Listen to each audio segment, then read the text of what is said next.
What's going on, everyone? We're chatting today with Mannie Fabian, the military correspondent for the Times of Israel, whose work I have cited quite a bit in recent videos. So it's really nice to be able to actually talk rather than just look at his tweets and articles online.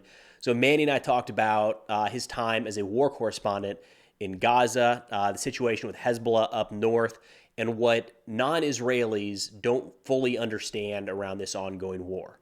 Be sure to follow Mannie across social media at all the links in the description below. Hope you enjoy. All right, Mannie, appreciate you taking the time to chat for a little bit, man. Thanks for having me. Yeah, so Manuel Fabian, go by Mannie. I think people that watch my channel they've seen your name before, they've seen your Twitter account before because I reference it a lot. So I just want to say thank you very much, very much for the work you're doing. Would you mind just providing a little background, who you are, what you're doing for those who have not come across your work in the past? Thanks for having me again. Um, so I'm the military reporter for the Times of Israel. We're the one of the leading English language news websites in Israel. We have a few competitors. I've been the military reporter for about 2 years now. Before that, I was an editor at the Times of Israel as well. This is technically my first journalism gig. Before that, I was just tweeting for the fun of it. I wasn't actually employed while doing that. Um, but yeah, here I am now. I've been kind of been very into uh, publishing news updates for since I was a teenager for like more than a decade now. Um, so that's basically how I got into what I'm doing these days. Became a professional from the amateur side, became a professional. That's Yeah. cool. So like all those accounts that love, publishing OSINT Yeah. and just updating people. So I went from that, but now I get paid to do it. So that's great. Well, so that's a good question. How much is it different now when you work for a major organization that's read all around the world? So I imagine you could have been a little more free and loose when you were just randomly on your own publishing updates. Yeah, I mean, now I do need to be a bit more careful. At least now the sort of the information I get is more official as well. Back then I was just working with anything that's open source. Now I have people to actually speak to and get official sources for things. And it's not just tweeting. I actually have to write up the article as well. At the end of the day, I do need to put things together so that it's readable on our websites, not just for Twitter, but I do enjoy tweeting things out, just getting those quick, short updates for everyone, so they can see what's going on. And yeah, it's just mainly the military and defense beat that I cover. I mean, beforehand, before I was employed, I was tweeting about other subjects as well, sometimes political, sometimes other just happenings in the country. But now that I'm only dealing with the military, and especially now during a war, I don't really have time for really anything else. Sure, and that's one of the reasons I found your account so valuable is because it primarily what I try to focus on is the military aspect, understanding that in war it involves everything, right? It's not just what the military forces are doing, but that tends to be what I try to dial in on, just because it's what I'm more comfortable talking about. So you've been great in that regard because it's like military operations day in and day out. It seems like you've been in and out of Gaza a fair amount at this point. Are you making that trip pretty regularly? Yeah, I've been uh in Gaza, I think 9 times now. And it's always with the army. It's not an independent thing. All these media trips are all sort of escorted by the army, and they're all under the army's they're responsible for you, so you can't just wander off and do whatever you want. They usually have a set thing that they're going to show you or a commander to speak to. So it is a bit difficult to be doing independent journalism work there, but um, yeah, it's every couple weeks I've been in. Some of them have been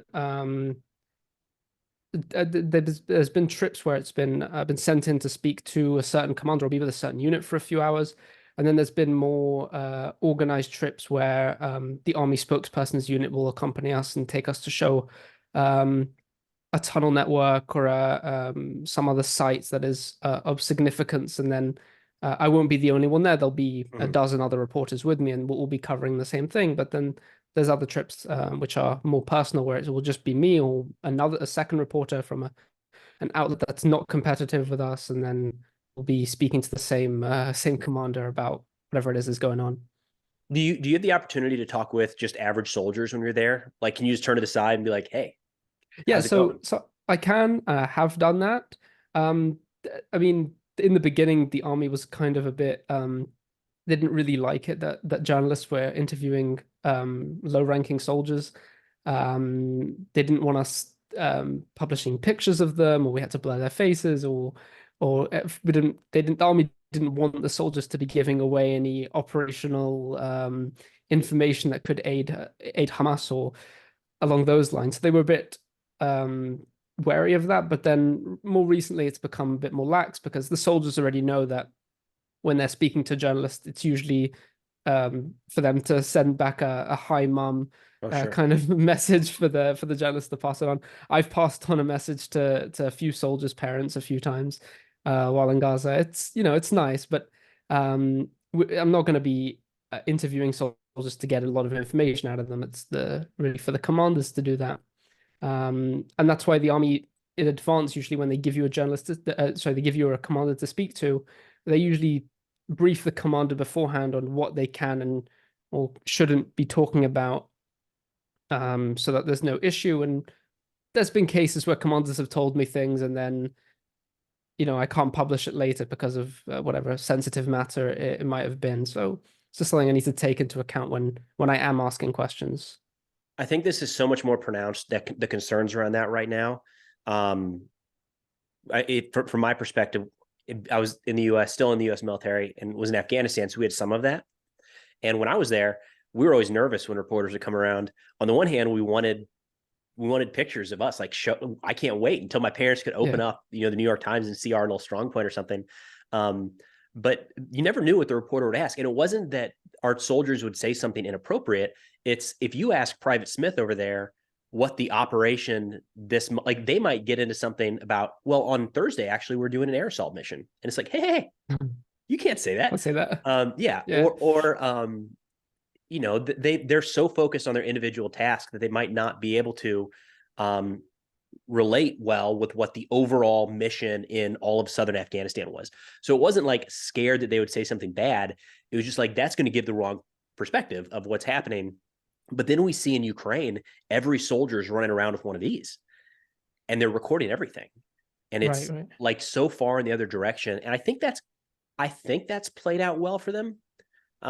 Anyways, from my perspective, it seems like Israel is trying to figure out what the right balance is between like It, just official statements and the more free and loose somebody just talking.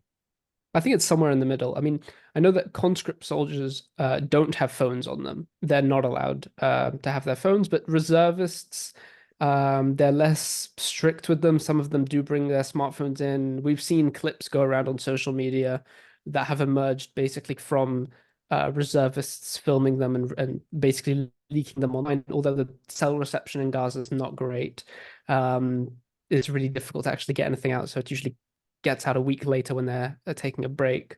Um, but in terms of journalists being allowed in, there's been like more than 300 entries of journalists to Gaza from Israeli media, at least. I don't know about foreign media. And so there's quite a lot of stuff getting out there of soldiers, of commanders speaking and talking about the fighting and how it's going. So it's not all just the official statements. There is sort of a balance there.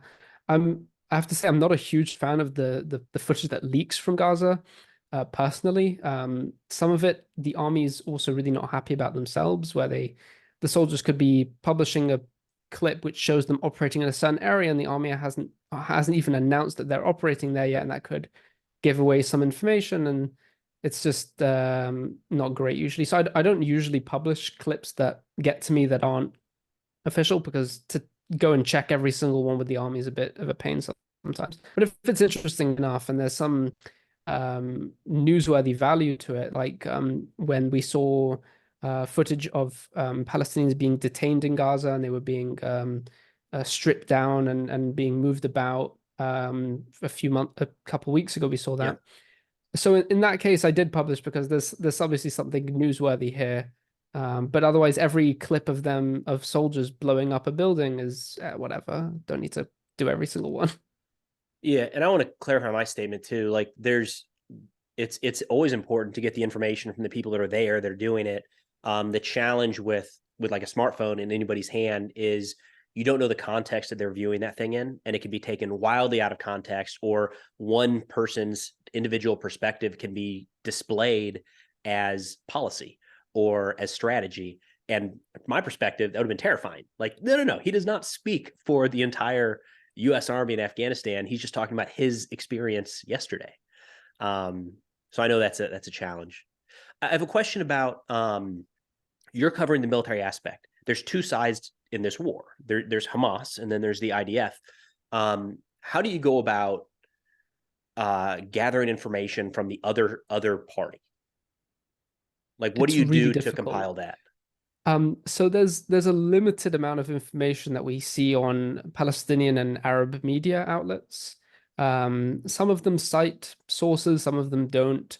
It's a bit difficult. I know that Hamas themselves and other terror groups in Gaza, Islamic Jihad, and there's a few other smaller ones that they publish footage themselves, and I don't usually publish these clips, or sometimes don't even report on it because the claims are sometimes a bit outlandish.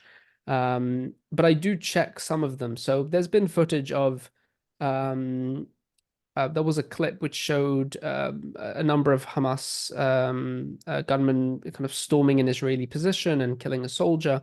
Mhm. So I had to speak to the army about that incident to try and figure out sort of when it was, where it was, whether or not this is more serious than presented in the clip. Because the clip kind of cuts and it doesn't really show if they maybe had kidnapped one of the bodies or something like that. So I did check that, and it was basically a soldier who had been killed about 3 days earlier, and the army had already announced his death, and so there was nothing new I had to kind of check there. But that's the sort of thing. So if I see something that Hamas publishes and it seems unusual, then I'll check that with the Israeli side and then see if there's something new to report. And there has been a few cases, but usually Hamas are a bit late when they publish clips. So they publish videos that are uh, days or sometimes weeks old, Sure. and not anything particularly new because for some reason it takes them quite a while to get their footage out. So that's really the main reason why I don't end up publishing their stuff. Also, because it's basically just propaganda most of the time. Um, and I have also on the Israeli side when the army puts something out that I feel is not really too newsworthy and it's kind of on the border of propaganda, then I'll just skip it as well. Really? Okay. So there's been pieces that you've been like, yeah, no, guys, this is not going to contribute to the conversation. Yeah, there's been a couple. I mean, I'm not accusing the army of doing this all the time, but there's been a few press releases where it's just hard for me to justify publishing it because it doesn't provide anything new or it's footage from months ago or weeks ago. Sometimes they publish like sort of a wrap of a unit's operations and it's information from 2 weeks earlier. So it's like we don't really need that. That's fine. That can happen sometimes. That makes sense. I mean, I can see the same thing with Pentagon reporters here in the United States. There's a line between they're reporting about what's happening or they're just repeating everything from the military. And there's some where it's just like, you know, all they do is just like take the press release and read the press release. And it's like they're just you may as well work for the Pentagon.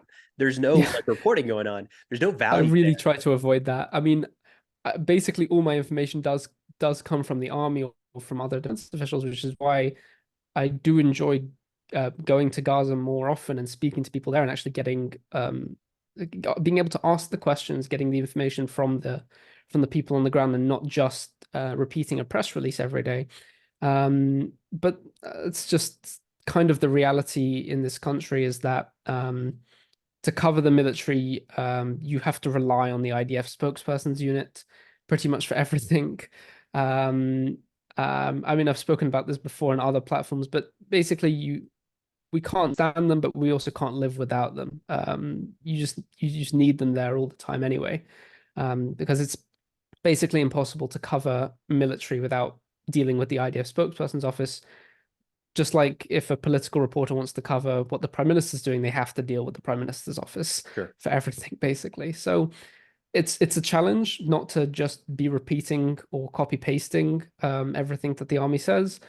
When I do write things up, and I even with my tweets, I do try to give it a bit more nuance to it, and give a bit more background to some of the statements that the army is making, and not just outright. There is also information that I get sort of off record, and then I'll tie that into whatever the army's saying officially, and so that there's a bit more context, so that the readers can actually understand what's going on. There's one more thing: when the army releases press releases, I don't use the English ones; I use the Hebrew ones, but um, they're full of like army lingo, and I need to not only translate that to English, but also translate it so normal people can actually Dumb it understand down. what it Yeah, means. the civilians, for us Yeah, civilians. Yeah. so that's really, really important. But even in the English press releases, they have army lingo that nobody understands. So gotta change that. But it's not just that it's army lingo, it's Israeli army lingo. And that's something I've Yeah, noticed. So even being in the military, like I can, when you start talking about platoons and squads and colonels and start, I got it. But yeah. when you start throwing in some of these other terms, I have no idea. So you're not just breaking it down for Israeli civilians, but for like a global audience, which I've noticed that I think everything I've seen of yours is in English. I rarely tweet in Hebrew. I usually only tweet in Hebrew when I'm trying to complain about something and it's not a news update, and then it reaches the Hebrew speaking audience. Um, if I have an opinion, which rarely I tweet, it'll be in Hebrew probably, and sometimes in Arabic. I think I've only tweeted in Arabic a couple times here and there, but yeah, it's basically only in English. Well, help me understand that difference then, because so if you got an opinion, a hot take, you're sending that out in Hebrew. Does that mean that your regular updates are designed to reach partially an American audience, an English speaking Israeli audience? Who are you? Because it's getting you're especially on Twitter, you're getting a huge reach. Yeah, I mean, me personally, and as well as the Times of Israel, we have kind of a split audience. So we have a large readership abroad, from the US, from Europe, from the UK, and then we also have the English speaking Israelis in Israel. There's quite a large number of Israelis who moved to Israel from English speaking countries. So it's for them. So my updates as well are for anyone who basically speaks English. I'd like to reach as many people as possible. But when I have a hot take or want to complain about something, I'll do it in Hebrew because I know a lot of Israelis, a lot of there's a few government officials who also follow me and they'll see it as well.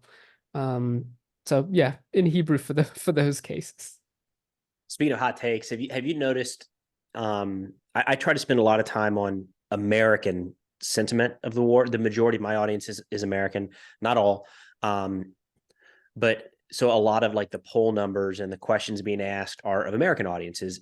Like, what do you think is happening, or how should this play forward?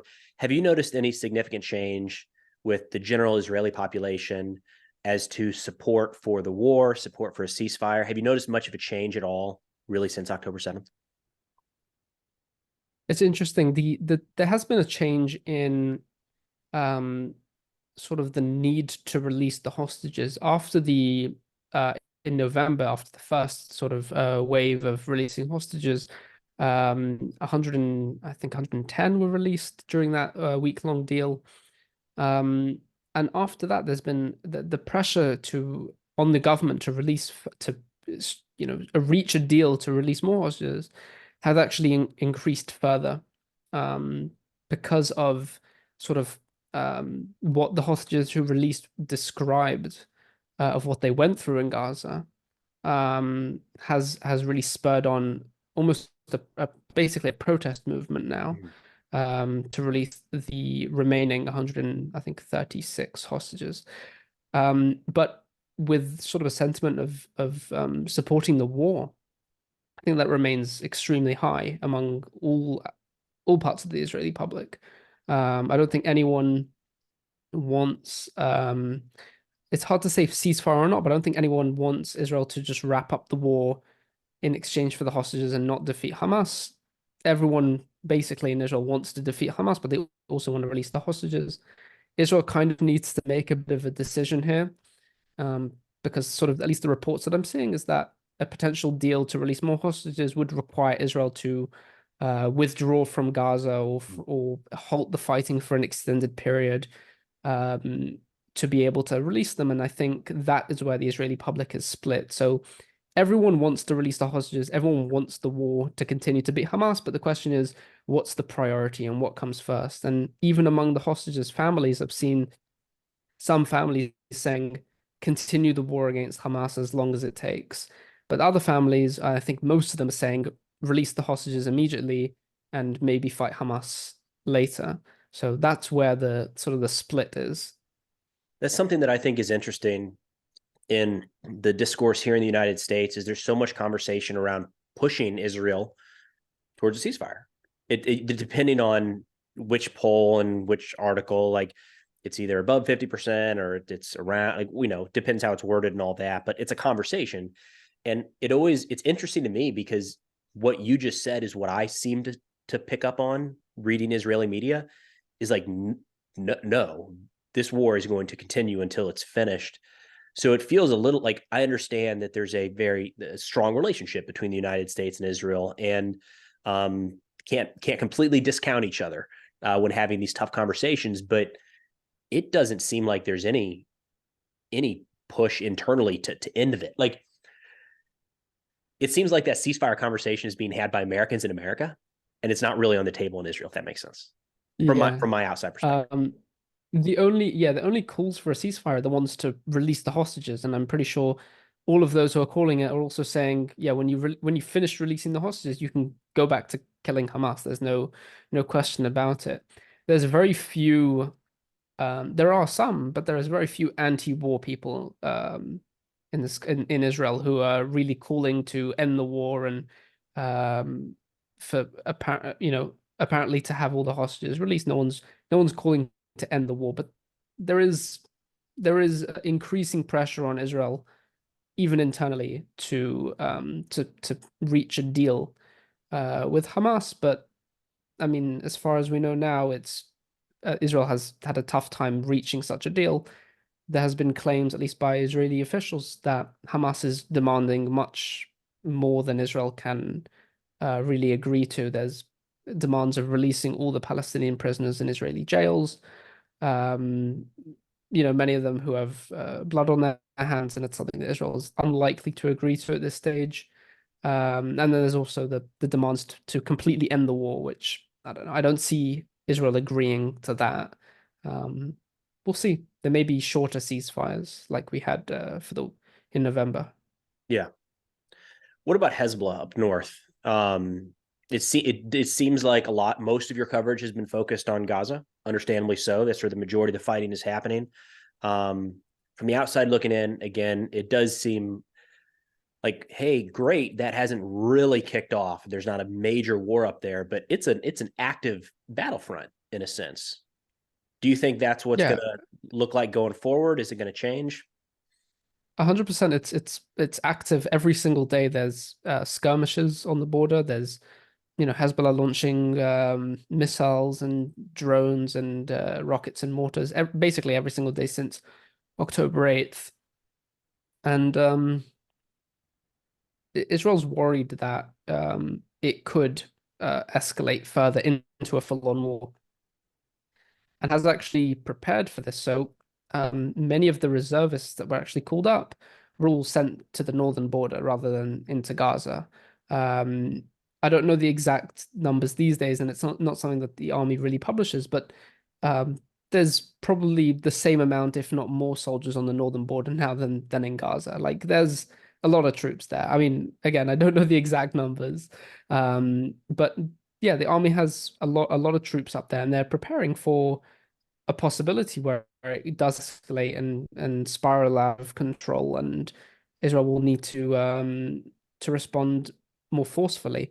We've also seen some bit of saber rattling from the Army Chief Halevi and Defense Minister Gallant. They've visited the northern border a few times in recent weeks, saying that we're prepared and if we need to fight in Lebanon, we will. And there was one of these remarks was made during a military exercise that the army described as simulating an offensive inside Lebanon. So a lot of big statements being made, but on the ground, it's still at that same level where Hezbollah is carrying out these attacks, and then Israel responds. There have been a few more significant attacks recently, and then the army's responses have been also slightly more significant, but it still remained at this sort of at this level where it's below a war and it's not causing Israel to bomb Beirut and maneuver into Lebanon, where it's kind of staying closer to uh, um,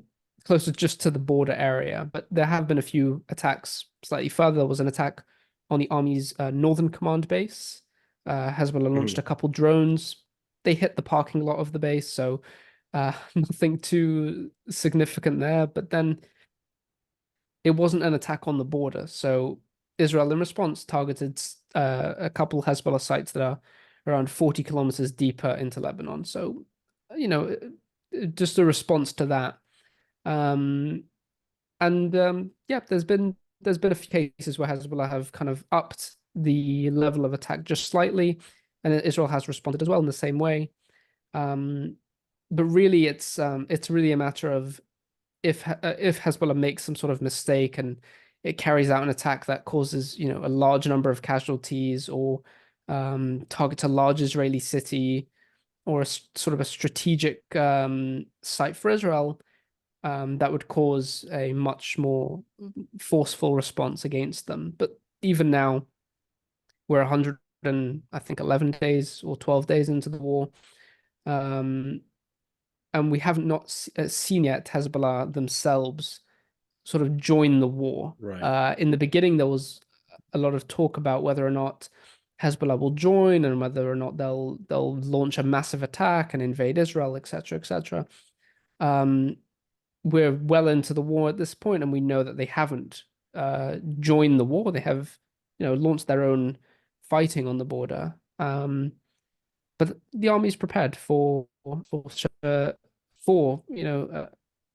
massive escalation if it was to happen. But yeah, it's a bit worrying, especially for the people of the north who I don't know if you've covered this, but the towns within 5 kilometers have all been evacuated from the border. So that's 80,000 Israelis who are currently Wow. displaced. None of them know when they're going to return. At least with the Israelis who are displaced from the Gaza border, have been given sort of a timeline of from the army when things are slightly safer for them to return. I know some towns have already returned on the Gaza border, where it's more safe, but on the Lebanon border, these people just don't know when they're going to go back. And it would be impossible for them to return now because all their homes are under the threat of anti-tank missile fire and drone attacks, etc. So, and we've seen civilians being killed in towns and near the Lebanese border as well, in a number of attacks that Hezbollah has claimed to target military targets, but really have targeted civilians. So it's really just not safe for anyone to return at this point. That is a kind of a huge problem. How do you feel going forward? This is something that's so hard to I'll just say as an American, but I think for a lot of people around the world to understand that like there is an active war being waged, major war in Gaza, and then on the north there's borderline. I don't want to say writing it off, but like we're explaining how it's not that big of a deal right now. It's a Fortunately, big deal, but it you know will what? be, yeah. Yeah. So and then of course you can't discount Syria and what Iran might want to do to get involved. And the Houthis all of a sudden were able to start And the raining Houthis, targets yeah. in southern Lebanon or in southern Israel. What does it feel like there? Like, what do you feel like this is going to be resolved or in a better spot in 5, 10, 20 years? When you look out, do you feel like this is going to be a safe situation? It's really hard to say. Yeah. I mean, with Gaza, I think that um, that will be solved at some point. The army's making progress. Hamas will eventually be defeated. I don't think Israel's going to give up on that goal. Um, but yeah, and something will they'll figure something out there. But with Lebanon, that's a much taller order. I don't think the Israeli army ever had plans to completely defeat Hezbollah and like they're doing now to Hamas.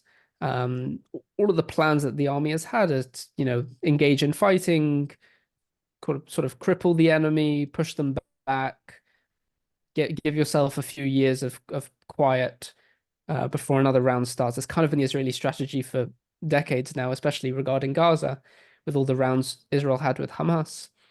So really, with Lebanon and Hezbollah being such a threat to Israel, um, I don't know. It's really it is worrying for the average Israeli civilian to know that after what Hamas did on October 7th, that Hezbollah is an even more formidable force. It has a much larger arsenal of missiles and rockets. Um, and really, a solution to not, for them not to be a threat anymore would be a full-on invasion of Lebanon and a long drawn-out war. But I don't see Israel wanting to go through with that. Israel loves to sort of push things off and delay things, but it might be inevitable. With Iran's proxies in Syria, we know that Israel has been carrying out strikes in Syria for since the beginning of the Syrian civil war. There's been a lot of efforts there to prevent Iran from sort of establishing itself on Israel's border in Syria. Even during this war, we've seen a handful of rocket attacks from Syria. Somewhere around 30 or 40 rockets have been fired from Syria. Basically all landing in open areas, not causing any damage. There's also Iraq. So there has been, I think, 2 or 3 attacks launched by the so-called, I think it's called the Iraqi Resistance. It's in one of these Iran-backed groups there. Islamic resistance in Uh, Iraq, I think. Islamic Resistance in Iraq, yeah. They launched a few drones that were intercepted, I believe. I think one of them was intercepted, the other one maybe landed in an open area. So yeah, Israel has a lot of threats on all of its borders. The Houthis as well, like you said, even though they have been not particularly successful with their attacks on Eilat, Israel's southernmost city. But looking forward, I really don't know how to answer that. I Yeah. mean, Israel will have to deal with these threats eventually, one way or another. With Hezbollah, there is a chance that there'll be some sort of diplomatic agreement to have Hezbollah move away from the border for a while. The UN resolution 1701 has not really been enforced, which was supposed to have Hezbollah pushed back beyond the Litani River. If they can get something like that again to sort of get an agreement going that would not have Hezbollah on the border, yeah, it would be great. But the problem is Hezbollah and other groups that are backed by Iran have basically one task, and it's to destroy Israel. So it really seems a bit far-fetched to me that we'll see some agreement that all of a sudden Hezbollah will never attack Israel again. This might be out of your wheelhouse, so feel free to deflect. In Russia and Ukraine, we saw a net migration out, or more people left those countries when the war kicked off. Do you have any idea what that's looked like for Israel since October 7th? Because I know some people have returned to Israel to join IDF. Do you have any idea on if a lot of people have left since then? I think it's a bit of both. So I do know people who have left, people who are who have foreign citizenship. So someone who has an American citizenship, they have gone to the US for a bit and or gone back to Europe for a bit. But these are people who I don't think are planning to leave for a long time. I think they've just gone and will come back. There was during the beginning of the war, the American government and a few other European governments organized sort of paid trips to bring their citizens out for people who were stuck in Israel, or sort of stuck because some of the airlines weren't running. And there are some Israelis with dual citizenships that took that opportunity and have left as well. I don't know how many. I don't think that many, but at the same time, there has been a large number of Israelis who have returned from abroad, from all over the world, to join the army for reserve duty, because of whatever their position was, and all. I mean, they could get out of it easily in previous wars if they were abroad and the army called them up. They could say, "Hey, I'm abroad. I'm not coming back." Yeah. But in this case, I've seen I've met even soldiers in Gaza who told me they're like, yeah, I was in India for the past 3 years and was working there. And the second the war started, I hopped on a plane, and before they even called me up for to be in the army, before they drafted me back to reserves, they already were on the flight. Um, and that was another thing right at the beginning of the war was so many soldiers, even the ones from Israel, were voluntary, basically showing up for reserve duty without even being called up, um, because of sort of the unprecedented situation Israel found itself in. And now, I mean, some reservists have already been released back home because Israel's economy needs a bit of help. People need to go back to their businesses and actually help fuel the economy. But there's still, a lot of Israelis who are living abroad or traveling abroad who came back to basically to fight. That I remember hearing a lot of stories about that reservists just showing up ready to go on the 7th or the 8th. Have you found that in your interaction with soldiers? Is that level of motivation still there? Has it tapered a bit? What have you seen?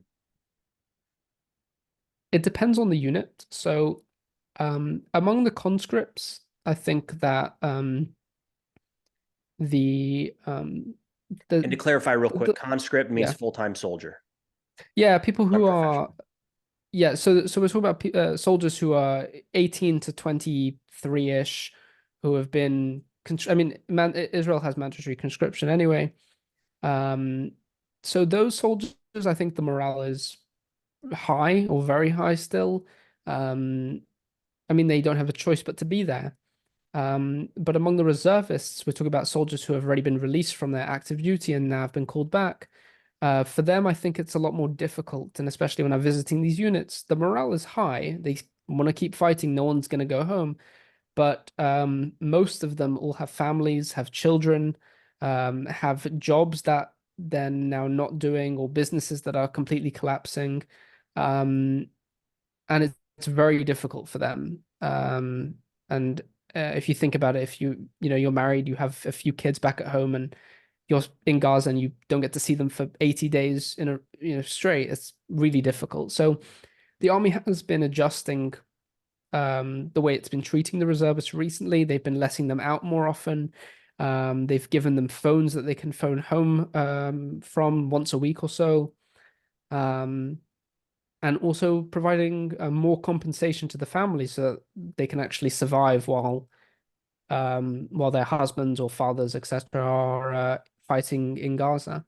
So there it's been, I think, the most difficult. But there are some units where I've met soldiers and they are like, "Yep, we're happy to be here. We want to keep fighting. We're not going to give up."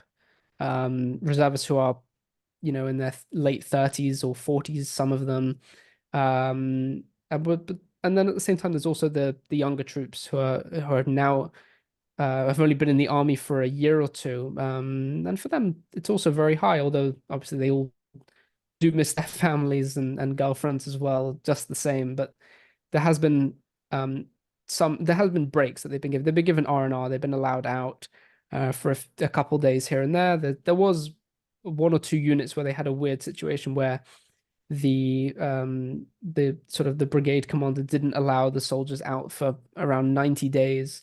Eventually was resolved, but there were a lot of angry parents who had basically had not spoken to their kids for nearly 100 days. So Sure. they've solved that problem. But yeah, it's sort of a balance that the army needs to find, and not to keep the morale high, but also not to completely release them back, so that they'll, so that they stay in this stay fighting, so they don't, want to just return home and not come back to Gaza to fight. What's the dynamic between the reservists and the conscripts? Because in the US, we have the reserve and active duty, but you can spend your entire career in one or the other. And like, there are people who will spend 30 years active duty and never do any reserve time, others that'll spend 30 years in the reserve and never do any active duty time. So there's like I don't know, they get at each other a lot. What's that dynamic in Israel? It's I think I don't think they get at each other too much. There's quite a lot of respect, I think. Um, I've been to reserve units where we're talking about soldiers who have basically been together in reserves for about 10, 15 years, some of them. So they're all well connected. Hmm. And there's been some units where they have a mix. So they have reservists who are in basically a battalion or a company where it's also has active duty soldiers. They're together, they fight together. It does happen in some cases where they kind of mix them together, depending on the brigade. There's one of the brigades which is I'm sure you've seen this in my updates, the 261st, which is basically the army's training school for squad commanders. They convert it into a fighting brigade during war. So basically, all the soldiers who are undergoing a squad commander's course, they are then joined by a bunch of reservists, and then they form a new brigade. So in those cases, they're Okay. they're together. But even when you have a, a brigade of reservists and a brigade of active duty, they get along, they fight together. I don't think there's any real issue there. And if we're talking about sort of cooperation, something that the army and many of the ground force officers that I've spoken to have highlighted is the cooperation with the Air Force.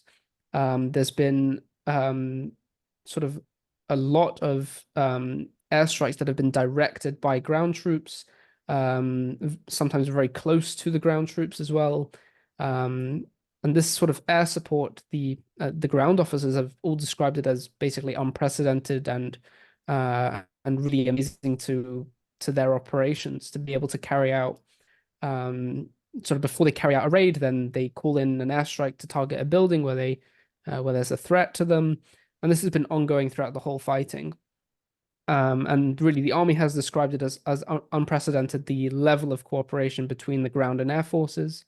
I don't know from your experiences with dealing with the Air Force, but in Israel there has previously been some sort of tension between soldiers who serve in the Air Force and soldiers who serve in the ground forces. It's kind of a political thing, but before the war there was a this political discourse in Israel over the planned changes to the judiciary, and during all these protests, the people who were basically leading the protests were reserve pilots, Oh, and they basically said that won't serve we won't show up for reserves if these planned changes are made, and that caused quite a lot of tension at the time um, between soldiers who serve in the ground forces and these pilots who are now saying that they won't serve.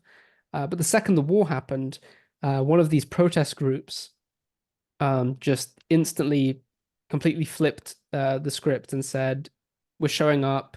Everyone's showing up. There's no issue." And then on the ground, it seems that there's really no problem between ground forces and air force. It was just a sort of a political thing for a few months. So it's really great that like in reality, there's no real problems there. when there's no big problem, you come up with the problems. When there's an actual problem you're trying to resolve, you come together. I like that. Yeah. Manny, again, your updates are in English, so you're interacting with a large non-Israeli population at times. Is there anything, we'll kind of wrap up here shortly, is there anything when you're going through those comment sections, you know, brace in. I'm sure you get some wonderful ones, and I'm sure you get some very loving DMs from time to time. Um, is there anything that you've noticed that non-Israelis are not understanding about this conflict? So I'll tell you what, I don't actually really read my replies that often. I That's try not to probably because for the best, man. Yeah, I it's know I rough. get It's rough. yeah, I get a lot of crazy comments. I've tried to ignore as many as I can.